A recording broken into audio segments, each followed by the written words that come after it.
Hello, SAC fans. I'm Patrick Britz, and here's your SAC Daily Dose for Monday, March 19, 2018.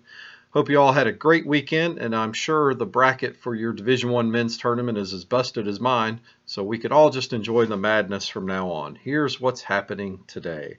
First up, the NCAA Division II Elite Eight starts today in Sioux Falls, South Dakota, and Carson-Newman faces South Region champ Union in a quarterfinal matchup at 3:30 Eastern Time.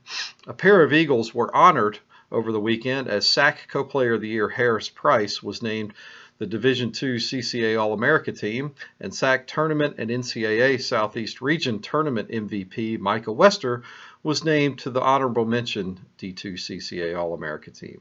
Congrats, ladies, and good luck this afternoon. Tomorrow will be the men's turn, and the NCAA Southeast Region champion Queens University of Charlotte will play West Region champion Cal Baptist at 7 o'clock Eastern Time. A link below on where to watch the games will also be placed in the description.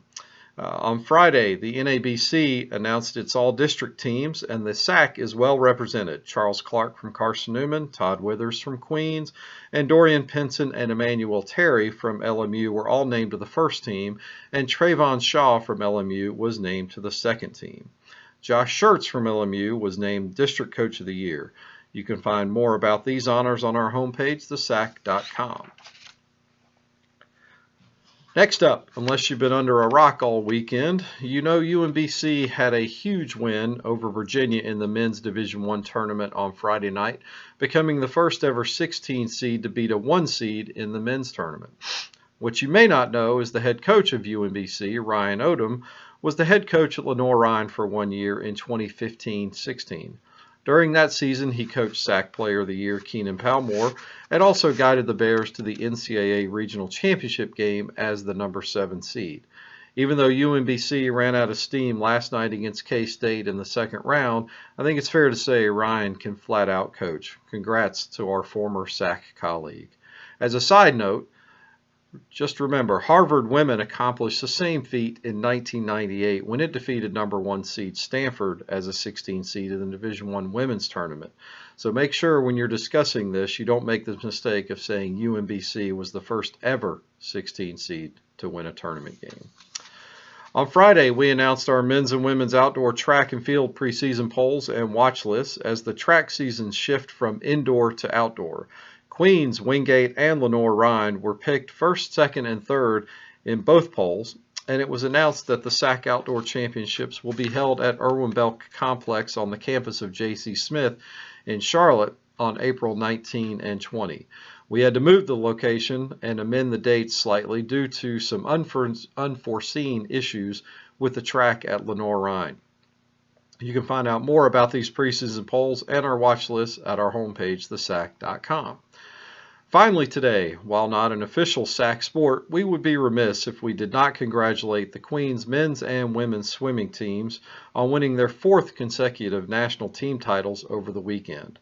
A little closer to the SAC office, our very own Alex Divelbus ended her illustrious career by earning first-team All-America honors in 4 events, including repeating as national champion in the 800-meter freestyle relay. Congratulations to Queens, Alex, and all the SAC swimmers who competed this past weekend at the NCAA National Championships.